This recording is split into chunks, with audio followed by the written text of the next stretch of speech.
Hello students, welcome to my channel Sync Physics with Suraj. I am Suraj, your physics guide through your whole journey of class 11, 12, NEET and JEE examination. So आज की इस video में हम बात करेंगे rotational motion I mean system of particle and rotation motion वाले chapter के कुछ इंपॉर्टेंट टर्म्स की, like angular velocity, angular displacement, angular acceleration और उनसे रिलेटेड कुछ इंपॉर्टेंट पॉइंट्स की। तो चलिए शुरू करते हैं वीडियो को बिना किसी टाइम वेस्ट किए हुए। सो सबसे पहले हमारे पास में आता है एंगुलर डिस्प्लेसमेंट। एंगुलर डिस्प्लेसमेंट को समझना बहुत ही सिंपल है। Example, let's consider a circle. देखो यहाँ पे एक सर्कल कंसीडर किया हुआ है, सेंटर ओ जिसका रेडियस कितना है r, रेडियस बोल लो या पोजीशन वेक्टर बोल लो r, ठीक है। तो इसके सेंटर o से p तक r रेडियस है और जिसको हमने पोजीशन वेक्टर कंसीडर किया है। Let's suppose r radius rotate करती हुई कहाँ पहुंची है, q तक। तो दिख रहा है आपको p से q तक इसने क्या किया है, डिस्प्लेसमेंट।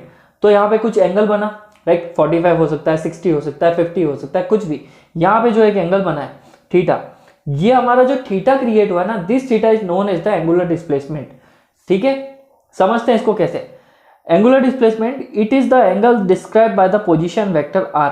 पोजीशन वेक्टर r ने कितना डिस्प्लेसमेंट क्रिएट किया है about the axis of rotation. यहाँ पे हमारा क्या है, सेंटर, ये position vector r, point p, इसने रोटेट करके क्या किया है, यहाँ तक आ गया। तो एंगल बना कुछ, this angle is known as the angular displacement. ठीक है, थीटा से डिनोट करते हैं और इसका डेफिनेशन क्या हो गई, linear displacement per unit radius. तो लीनियर डिस्प्लेसमेंट अपॉन रेडियस, तो इसको हम लिख सकते हैं ना, theta is equal to S upon R. Actually में आप ये बचपन से पढ़ते आ रहे हो, theta is equal to arc upon radius. Theta जो है हमारा यही एंगुलर डिस्प्लेसमेंट है। इसकी यूनिट हो जाएगी रेडियन, इसका डायमेंशन हो जाएगा m0 l0 t0, बिकॉज ऊपर आर्क वो डिस्प्लेसमेंट है, नीचे पोजीशन वेक्टर वो भी डिस्प्लेसमेंट है। डिस्प्लेसमेंट का डायमेंशन कैंसल आउट। इसका वेक्टर फॉर्मेशन है ये। वेक्टर फॉर्मेट में आपको क्या करना है, थीटा को r से क्रॉस मल्टीप्लाई करना है। तो डिस्प्लेसमेंट इज इक्वल टू क्या हो जाएगा, थीटा क्रॉस r। दोनों के ऊपर लग गया, तीनों के ऊपर लग गया क्या, हमारा वेक्टर का वो साइन लग गया। ठीक है, बहुत सिंपल सी डेफिनेशन थी। इस डेफिनेशन में दो पॉइंट्स याद करने के लिए बहुत इंपॉर्टेंट है आपके लिए। पहला point, angular displacement is a vector quantity. ये एक वेक्टर क्वांटिटी है, इसका मतलब इसका मैग्नीट्यूड और डायरेक्शन दोनों ही साथ में होंगे। अब डायरेक्शन के लिए हमें क्या करना है, उसके डायरेक्शन का डायरेक्शन बताना है। तुम भी सोचोगे क्या मत कर रहे सर, डायरेक्शन का डायरेक्शन, भाई वो डायरेक्शन किधर है वो बताना है ना हमें। तो कैसे बताएंगे, राइट हैंड थंब रूल की हेल्प से। अगर एंगल इधर चेंज हो रहा है तो आपका एंगुलर वेलोसिटी एंगुलर डिस्प्लेसमेंट का डायरेक्शन इधर होगा। और अगर ये इधर हो रहा है, वैसे इधर तो नहीं होता, राइट हैंड किधर होता है, इधर। तो ये अगर इस तरफ हो रहा है तो मेरा थंब इधर। तो राइट हैंड थंब रूल के अकॉर्डिंग बताना, आपकी फिंगर शो करेगी डिस्प्लेसमेंट को, थंब शो करेगा एंगुलर डिस्प्लेसमेंट को। सेकेंड पॉइंट तुम्हें रिमेंबर कर रखना है कि if a body rotates about a fix axis, अगर एक बॉडी फिक्स एक्सिस पे रोटेट कर रही है, then all the particles will have the same angular displacement. इसको समझते हैं। ये मेरा एक्सिस फिक्स हो गया, अब ये बॉडी इस एक्सिस के चारों तरफ क्या कर रही है, रोटेट कर रही है। तो इसका यहाँ का पार्टिकल यहाँ का ले लो या यहाँ का ले लो, इस पूरी बॉडी के सारे पार्टिकल्स एक साथ सेम एंगल बनाते हुए आगे चलेंगे। ठीक है, बात समझ में आ गई। दो पॉइंट दिमाग में रखना, बहुत ही इंपॉर्टेंट पॉइंट्स है। ओके, आई होप आपको ये समझ में आया होगा। नेक्स्ट हमारी जो इंपॉर्टेंट टर्म है वो क्या है, एंगुलर डिस्प्लेसमेंट। एंगुलर डिस्प्लेसमेंट क्या होता है, the angular displacement per unit time is defined as the angular velocity. ठीक है, तो अभी एंगुलर डिस्प्लेसमेंट जो है थीटा, वो कितना चेंज हो रहा है पर यूनिट टाइम के रिस्पेक्ट में। मतलब एक सेकंड में कितना एंगल बना, अगले सेकंड में कितना बना, मतलब हर एक टाइम पीरियड के साथ साथ में अगर हमारे थीटा में चेंज हो रहा है तो ये हमारा एंगुलर वेलोसिटी कहलाएगा। ठीक है, एंगुलर वेलोसिटी कहलाएगा और यही क्या होगी, ओमेगा से रिप्रेजेंट होगी। ठीक है, मैं पहले ही बता दूं, इसको किससे रिप्रेजेंट किया जाता है, ओमेगा से रिप्रेजेंट करते हैं। इसका फॉर्मूला हो जाएगा change in angle with respect to time, ऐसा बोल लो, या फिर बोल दो change in angular displacement with respect to time. ठीक है, ये हमारा फाइनल फॉर्मूला है। इंस्टेंटेनियस पे निकालना हो तो D by D T of theta हो जाएगा। ठीक है, एक्चुअल में इसमें है ना, यहाँ ऊपर डी, इस वाले डी में क्या फर्क है और इस वाले डी में क्या फर्क है, बस यही फर्क है, ये डिफरेंस है। और नीचे वाला डी थीटा जो है हमारा इंस्टेंटेनियस है। तो इंस्टेंटेनियस के केस में डी बाई डी टी आ जाएगा और एक डिफरेंस निकालना हो या चेंज निकालना हो तो हम del theta upon del T लिखेंगे वहाँ पे। तो ये फॉर्मूला हो गया हमारा। और एवरेज के केस में तुम्हें क्या करना है, एंगल में कितना चेंज हुआ उसके अकॉर्डिंग, जैसे कि मैं सपोज करो मेरे पास में सर्कल है, मेरा यहाँ पे पार्टिकल था P, फिर पार्टिकल आया Q पे, फिर पार्टिकल आया R पे। पहले कितना था उसने, मान लो सपोज करो 75 उसने एंगल बनाया, थोड़ी देर बाद में कितना बनाया 115 का उसने क्या बनाया, एंगल बनाया। तो ये पहला एंगल तो θ1 है, दूसरा एंगल कितना है θ2। तो चेंज इन एंगल आएगा over change in time period आ गया। तब जाके अगर तुम इस तरह से लिखोगे तो वो किस चीज के लिए फॉर्मूला हो जाएगा, एवरेज वेलोसिटी का फॉर्मूला हो जाएगा। देखो तीन तरह की वेलोसिटी है, एक तो डिफरेंस वाली है जिसको अपन क्या बोल रहे हैं, क्या बोल रहे हैं, नॉर्मल सा एंगुलर वेलोसिटी। दूसरा वाला इंस्टेंटेनियस के केस में d/dt, या फिर लिमिट वाला केस भी यूज कर सकते हो। और तीसरा हमारे पास में है एवरेज एंगुलर वेलोसिटी, जिसको हम θ2 minus θ1 upon t2 minus t1 कर रहे हैं। ठीक है, चलो इसका डायमेंशन हो जाएगा रेडियन पर सेकेंड, ये इसके डायमेंशन नहीं, सॉरी माय मिस्टेक, इसकी यूनिट हो जाएगी रेडियन पर सेकेंड और इसका डायमेंशन हो जाएगा t-1। ठीक है, ऊपर नोटिस किया हो तो एंगुलर डिस्प्लेसमेंट में कुछ भी नहीं था डायमेंशन, तो हमारे सिर्फ सेकंड का ही बनेगा हमारे पास में डायमेंशन। तो ये हो गया t-1। डन जी, थीटा अपॉन टी, थीटा का डायमेंशन है m0 l0 t0 और ये हो गया t1। तो इसका डायमेंशन क्या बन गया ओमेगा का t-1। ये सेम टू सेम किसके जैसा है, फ्रीक्वेंसी के जैसा डायमेंशन है, ध्यान रखना, which is the same as the frequency. इसका ये वेक्टर फॉर्म है v is equal to R cross omega. अब ध्यान रखना v is equal to R cross omega जो है, इसका डेरिवेशन मैं अगली वीडियोस में लाने वाला हूँ, तो प्लीज कनेक्टेड रहिए, तो आपको मिल जाएगा इसका डेरिवेशन नेक्स्ट वीडियोस में। अभी के लिए बस इतना याद रखो कि रिलेशनशिप है v का r ओमेगा के साथ में, कि r क्रॉस ओमेगा होता है। इसमें भी 2 पॉइंट रिमेंबर याद करने के लिए बहुत इंपॉर्टेंट है। पहला, omega is axial vector, velocity थी जो हमारे पास में ओमेगा, और इससे पहले क्या था हमारे पास में डिस्प्लेसमेंट, वो भी एक्साइल था। तो एक्साइल वेक्टर का टाइम के रिस्पेक्ट में तो एक्साइल वेक्टर ही वापस आया है। इसका डायमेंशन भी हम, डायरेक्शन भी हम किससे निकाल लेंगे, राइट हैंड रूल से, राइट हैंड स्क्रू रूल से निकालो या राइट हैंड थंब रूल से, एक ही बात है। और magnitude of angular velocity is equal to angular speed. यहाँ पे ऐसा कुछ नहीं होता है कि स्पीड अलग आएगी वेलोसिटी अलग आएगी, ठीक है, यहाँ पे ऐसा कुछ नहीं। यहाँ पे एक्चुअल में स्पीड और वेलोसिटी ये दोनों क्या रहेंगे, सेम रहेंगे, क्योंकि देखो ना जितना जितना चेंज हो रहा है उतना ही चेंज होता है। हाँ, ये चीज़ का जरूर ध्यान रखना, यहाँ पे तुम्हें टोटल स्पीड एंड वो निकालने की जरूरत नहीं है, यहाँ पे अपना एंगुलर वेलोसिटी ही चल जाएगा अपना।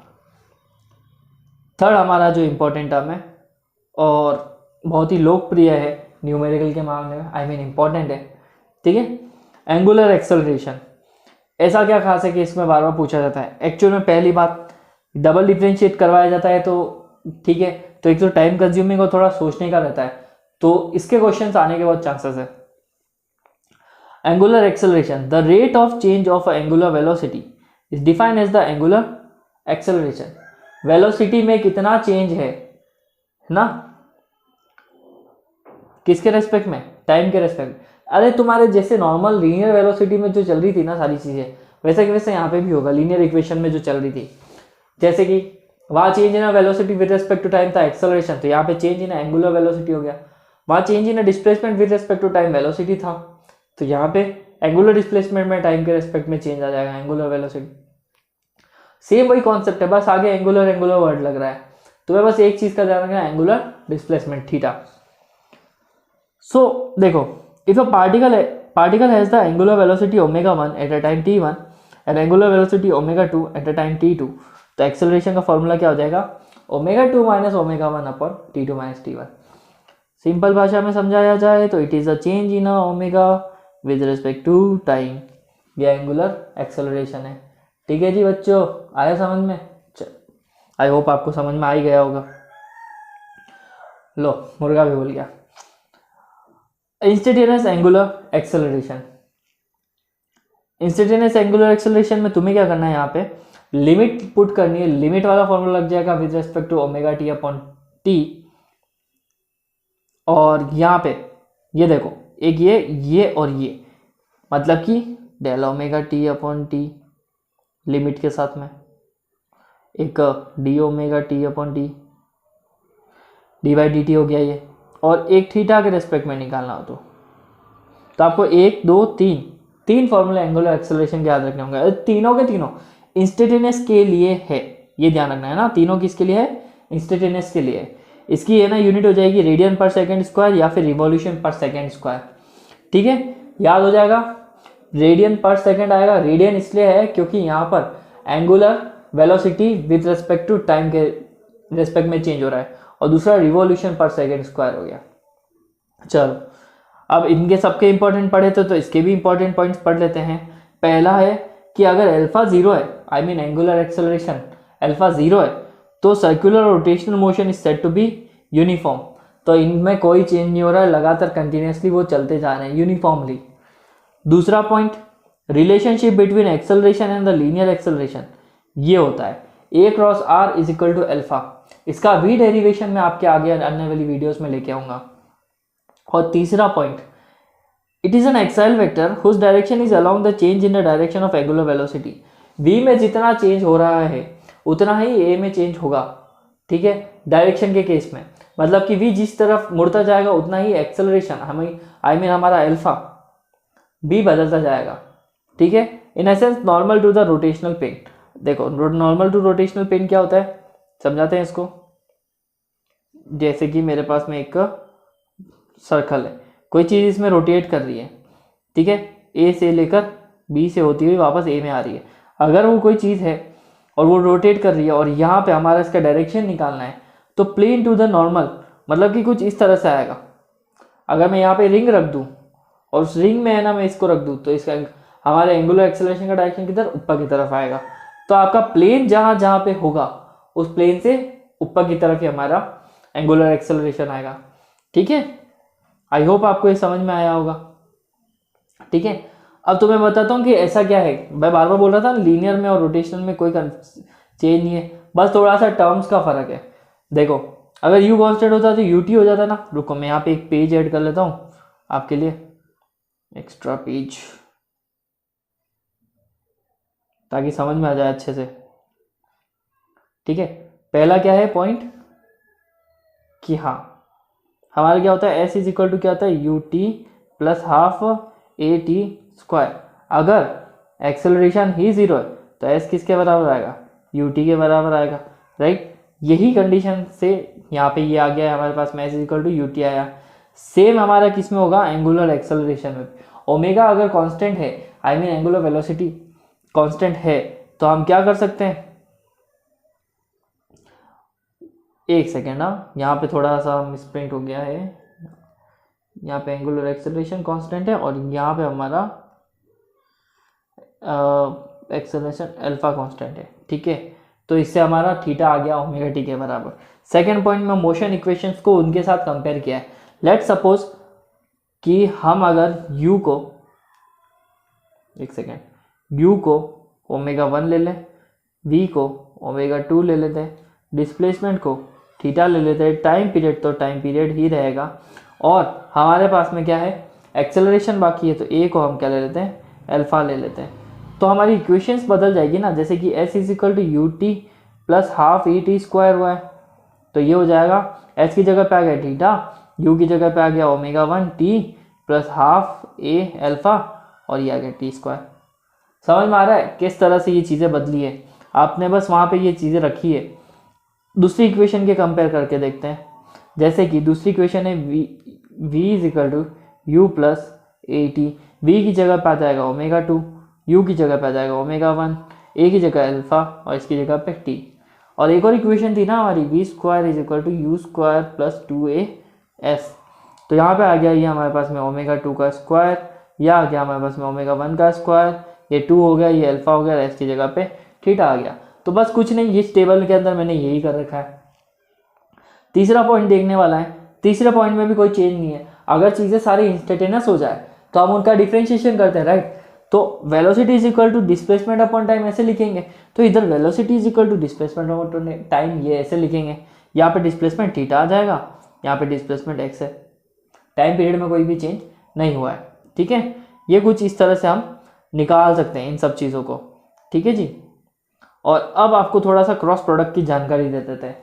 क्रॉस प्रोडक्ट की इंफॉर्मेशन इसलिए इंपॉर्टेंट है क्योंकि रोटेशनल में बहुत सी जगहों पे cross product, dot product use होगा। ठीक है, डॉट प्रोडक्ट तो बहुत सिंपल है, लेकिन क्रॉस को समझ लो कैसे। देखो, मेरे पास में अगर वेक्टर 3 वेक्टर हैं, पहला ए, दूसरा बी, तीसरा सी, और तीनों के तीनों में से 2 वेक्टर एक दूसरे के साथ में थीटा एंगल बनाते हैं, लाइक ए और बी एक दूसरे के साथ क्या बना रहे हैं, थीटा एंगल बना रहे हैं, तो उनका क्रॉस प्रोडक्ट सी जो है वो इन दोनों के परपेंडिकुलर डायरेक्शन में होगा। अगर एक वेक्टर इधर है, दूसरा वेक्टर इधर है, तो दोनों ही वेक्टर के बीच में हमारा तीसरा वेक्टर कहाँ होगा, परपेंडिकुलर ऊपर होगा। तो ये बस ये ऐसा ही था। तो C is equal to A cross B sine theta, इसका फॉर्मूला होता है, और theta is a angle between A and B. और इसकी कुछ प्रॉपर्टी दे रखी है कि A cross B not equal to क्या होता है, बी क्रॉस ए। मतलब कि तुम क्रॉस प्रोडक्ट करोगे ना ए क्रॉस बी का, तो बी क्रॉस ए के बराबर नहीं होगा। दूसरा, A cross B equal to minus B cross A ज़रूर हो सकता है। और तीसरा, सेम का प्रोडक्ट जो होगा वो आपके पास में 0 आएगा, क्रॉस प्रोडक्ट। और ये चीज़ें तो आपको याद करनी ही है। आई और आई साथ में आ गया 0, जे और जे साथ में आ गया, के और के साथ में गया। अदरवाइज कुछ इस तरह से आपको ये सारी चीज़ें याद करनी पड़ेगी। ठीक है, आई होप आपको ये वीडियो समझ में आई होगी और सारी चीज़ें अच्छे से समझ में आई होगी। और ये हाँ, कलरफुल नोट्स डाउनलोड करने के लिए आप मेरे टेलीग्राम चैनल पे जा सकते हैं, और वहाँ पे ये प्यारे प्यारे से कलरफुल नोट्स अवेलेबल है आपके लिए, फ्री ऑफ कॉस्ट, कोई चार्ज नहीं है यहाँ पे। ठीक है, तो आई होप अच्छी लगी होगी वीडियो। तो पसंद आई है तो लाइक कीजिए, शेयर कीजिए और सब्सक्राइब कीजिए। आज की इस वीडियो में इतना ही, और उन दोस्तों को शेयर कीजिए जिनको इसकी बहुत ही नीड है। तब तक के लिए बाय बाय, टेक केयर। और टेलीग्राम चैनल को डाउनलोड करने का QR कोड ये रहा, और आप सपोर्ट करना चाहें तो भी सपोर्ट कर सकते हैं। Okay, bye bye, take care.